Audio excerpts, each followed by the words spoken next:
inside wall.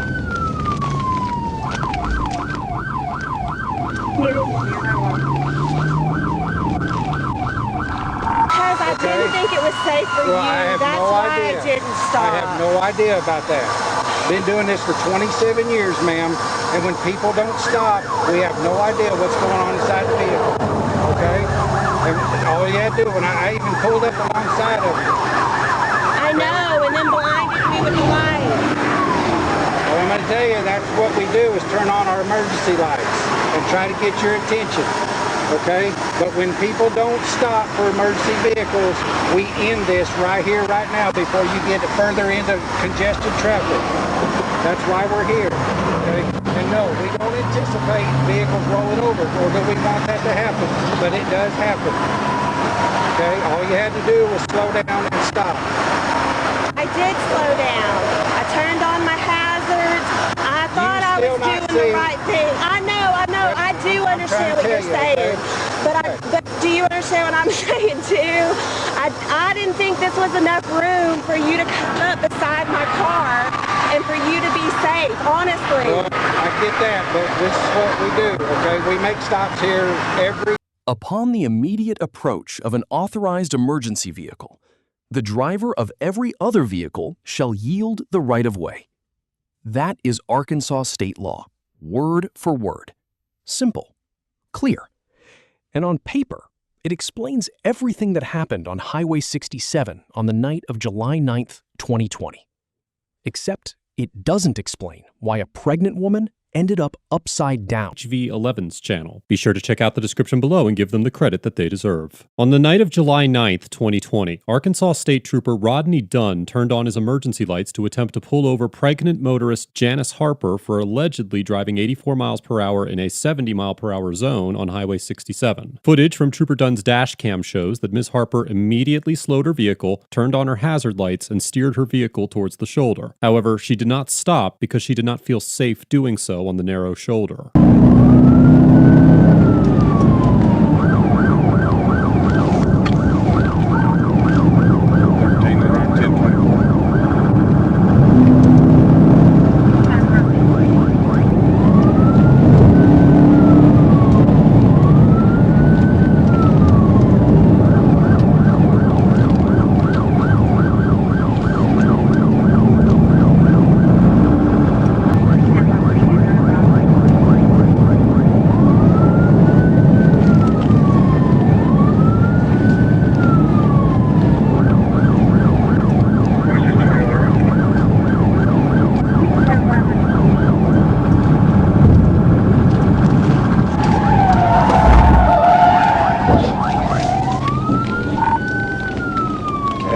They hit the inside wall.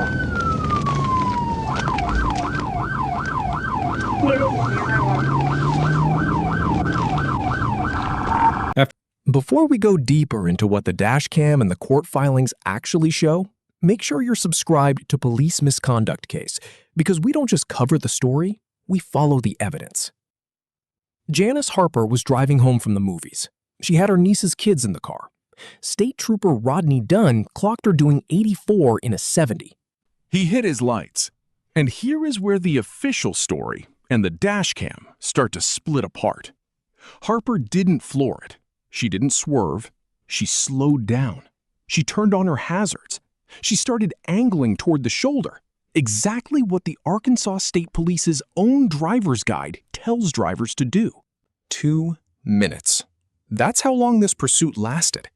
2 minutes at low speed with a driver who was actively signaling that she intended to stop. Then Trooper Dunn made his decision. He pulled alongside her car and executed a pit maneuver, a precision immobilization technique. In driver's terms, he rammed her. They roll over, get me EMS started.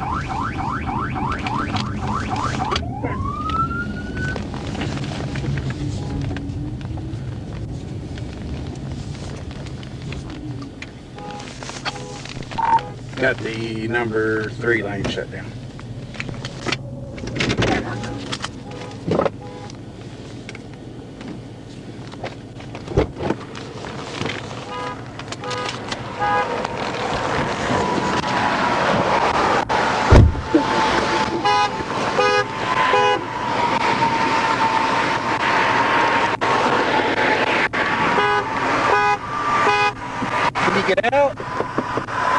Come on out. Come out this way, right here. Come out this way. Can you come out? Yeah, hold on a minute. Can you get out your passenger door?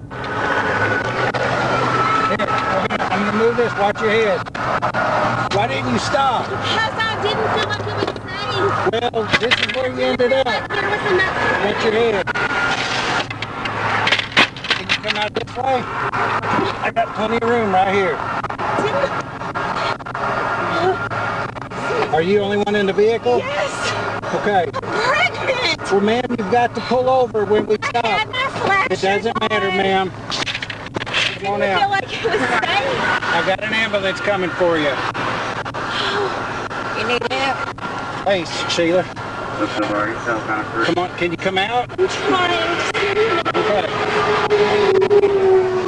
I got an ambulance coming.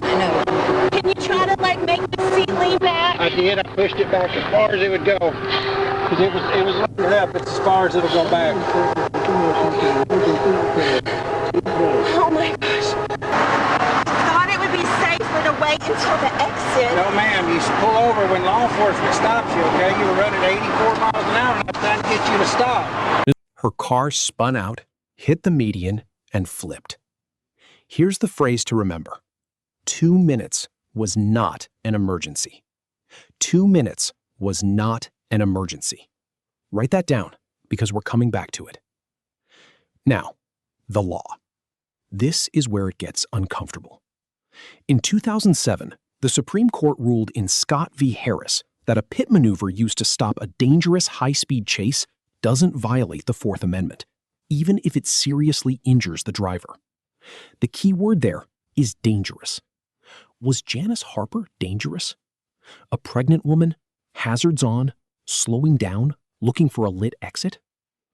According to the Washington Post, at least 30 people have died from pit maneuvers since 2016. 18 of those deaths came from stops over minor traffic violations. Become deadly when performed at higher speeds. According to an article in the Washington Post, at least 30 individuals have been killed and hundreds have been injured by pit maneuvers since 2016. Out of the 30 deaths, 18 occurred after officers tried to pull over vehicles for minor traffic violations like speeding, which is the offense for which Trooper Dunn was attempting to stop Ms. Harper. In the 2007 case of Scott versus Harris, the Supreme Court determined that an officer's use of a pit maneuver that left the fleeing driver a quadriplegic did not constitute excessive force because the court found that it was, quote, reasonable after comparing the risks created by the officer's use of the maneuver with the risks of harm to the general public that the officer was attempting to eliminate. The court concluded that, quote, a police officer's attempt to terminate a dangerous high-speed car chase that threatens the lives of innocent bystanders does not violate the Fourth Amendment, even when it places the fleeing motorist at risk of serious injury or death. Just like this one. So ask yourself, what actually turns a routine speeding ticket into a life-threatening collision? Is it the driver's decision to look for a safe place to stop? Or is it the trooper's decision that 2 minutes was already too long to wait? After the crash, Trooper Dunn told Harper, on camera, that he had no idea what she was doing inside her vehicle.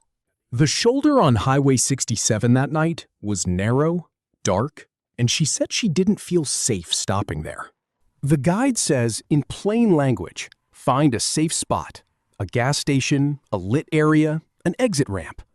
Harper was looking for exactly that.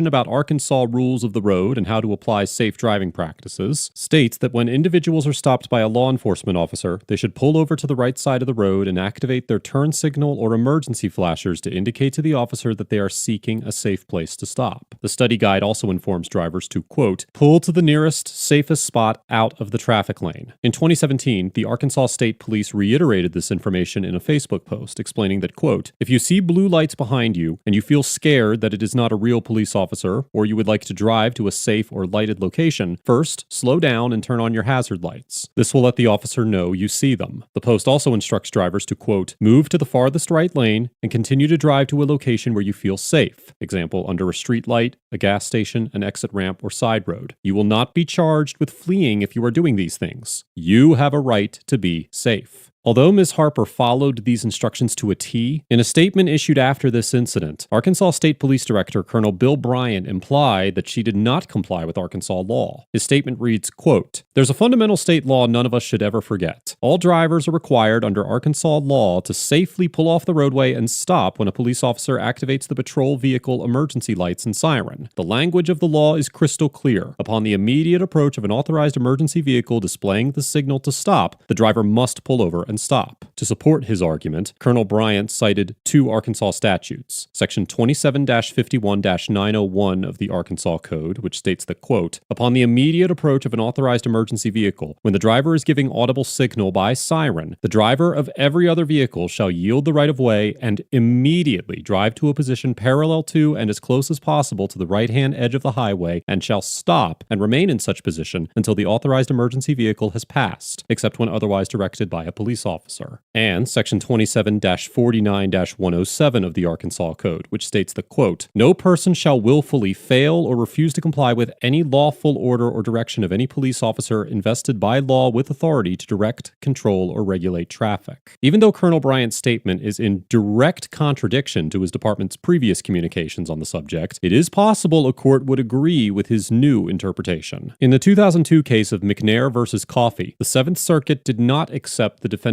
excuse that they failed to pull over immediately because they wanted to get out of an unsavory neighborhood before surrendering, holding that, quote, "This reason is not relevant. People ordered to stop, on probable cause to arrest, must halt immediately. They cannot make their own decisions about when and where they will surrender." That's his justification. Not a weapon, not a threat, just uncertainty. Meanwhile, Arkansas State Police Director Colonel Bill Bryant released a statement afterward insisting the law was crystal clear. Drivers must stop immediately. For failing to immediately stop as required by the statute. And then when I pulled up alongside of you, you saw the state trooper, you looked over at me. Because I barely see. Let's go over here. I lost my shoe. I will take care of that. Go sit down over here, okay? Lift me over the road. Sit down right there. We call it a pit maneuver when people flee from us or don't stop from us. That's what happened, okay? Do you need to sit down since you're pregnant? All you had to do was pull over, Can you ma'am. please call my husband? Yeah, we'll take care of that here in a minute. All right, here comes the ambulance right there. They've got to go down and turn around, okay? What's your name? Nicole. Nicole? Okay, well, Nicole what? Harper. Harper? Okay, is this vehicle registered to you? Yes. Okay. Where do you live? Sherwood. That's where you were headed to? Yes, I just left the movies Okay. in Cabot with With what? I just left the movies in Cabot. I went with my dad's girlfriend and my nieces. And I was on my way home. Okay, well, I told you you were running 84, and then when I know that I was speeding. I agree with you. I was all you had to do speeding. was pull over, ma'am. And I didn't even think it was safe for me to pull ma'am, over this is what there. we do out here, okay? There's shoulders on the right and there's shoulders on the left. And I was just trying to didn't get you feel to like the stop. shoulder was big enough Okay, well, with this the is what wall. happens when people don't stop for us. You We stop wreck them. us? We hit the vehicle. Do we anticipate them rolling over? Absolutely not. That statement directly contradicts his own department's 2017 Facebook post, which told drivers scared of an unmarked stop to first find a safe, lit location. The agency's own guidance, reversed after the fact, to protect the trooper. 2 minutes was not an emergency. That's the second time. In 2021, Harper filed a federal lawsuit against Trooper Dunn, his supervisor, and Colonel Bryant himself. Arkansas State Police Manual limits when officers can use the pit maneuvers, which it identifies as a use of force. The manual states that, quote, "An officer is authorized to use non-deadly physical force upon another person if the officer reasonably believes it necessary to effect an arrest. But officers are only permitted to use deadly physical force, which is defined as force that is readily capable of causing death or serious physical injury under the circumstances it is used, when, quote, the officer reasonably believes that it is necessary to to effect an arrest or prevent the escape from custody of an arrested person whom the officer reasonably believes has committed or attempted to commit a felony and is presently armed or dangerous, or defend himself or herself or a third person from what the officer reasonably believes to be the use or imminent use of deadly physical force. Whether the use of a pit maneuver constitutes deadly or non-deadly force depends on the specific circumstances in which it was used. For example, in the 2021 case of Sabe versus Washington County Board of Commissioners, the U.S. District Court for the District of Oregon held that the pit maneuvers used in that case could not be characterized as deadly force, while acknowledging, quote, the obvious reality that pit maneuvers can be highly dangerous in certain scenarios, such as high-speed car chases. However, the court found the pit maneuvers in the case to be non-deadly force because, among other reasons, quote, video recordings of the encounter indicate the vehicles in question did not appear to be moving at high speeds when the pit maneuvers were attempted. In this situation, Because that's the whole case right there. What we're left with is a driver who followed her state's own safety instructions to the letter, and a trooper who decided those instructions didn't apply that night. Two official documents, the driver's guide and the colonel's statement, that say two different things, both from the same agency. So here's what we want you to do. Pull up the Arkansas Code, sections 27-51-901 and 27-49-107. They're public record, freely searchable. Read them yourself. Then ask, does 2 minutes of slow, signaling, hazard-lit driving meet the legal bar for a maneuver that can kill? Tell us your answer in the comments. If this case raised questions for you, like this video, share it, subscribe to Police Misconduct Case, and turn on notifications, because we're going to keep following the evidence, one case at a time. Trooper Dunn's actions would be justified if the court found them to be quote-unquote reasonable. Because I didn't think it was safe for you. That's why I didn't stop. I have no idea about that. Been doing this for 27 years, ma'am, and when people don't stop, we have no idea what's going on inside the vehicle, okay? And all you had to do, when I even pulled up alongside of you. I know, and then blinded me with the light. Well, I'm going to tell you, that's what we do is turn on our emergency lights and try to get your attention, okay?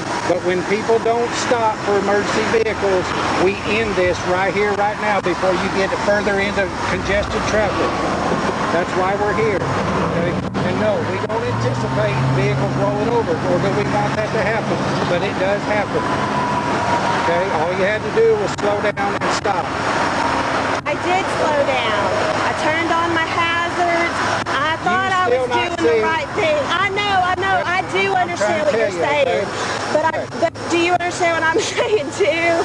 I didn't think this was enough room for you to come up beside my car and for you to be safe, honestly. Well, I get that, but this is what we do, okay? We make stops here every day, every night, 24/7. The case was headed to a jury trial, and through all of it, Dunn stayed on active patrol duty. No suspension, no criminal charge, just paperwork, and a woman recovering from a rollover crash while pregnant. Here's the uncomfortable legal reality. Courts have consistently sided with officers in pit maneuver cases, even when the facts look this lopsided. Whether Dunn's actions were reasonable under law may have nothing to do with whether they were right. 2 minutes was not an emergency. That's the third time.